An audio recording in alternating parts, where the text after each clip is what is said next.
এই ইলেকশন করতে যেই মানে ঢাকা 8-এর সিটে কে প্রার্থী, সেই ইনকলাব মঞ্চ, ইনকলাবটা কিন্তু ভারতীয় স্লোগান, এটা বোধহয় তারা জানে কিনা। যা হোক, সেই ইনকলাব মঞ্চ, তার নেতা, ওদিকে জামাতের এক নেতা, সে আবার ঢাকা বিশ্ববিদ্যালয় ডাকসুর ভিপি নির্বাচিত হয়েছে, কাজে সেও ইলেকশন করবে।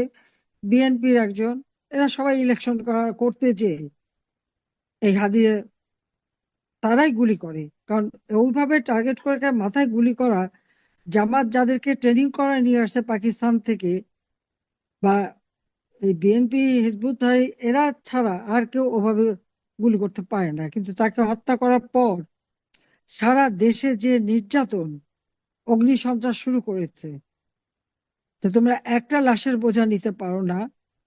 তা আওয়ামী লীগের যে অগণিত নেতা কর্মী, তাদের উপর যে নির্মম ভাবে অত্যাচার করে করে হত্যা করা হয়েছে, সেটা কি একবার চিন্তা করে তারা?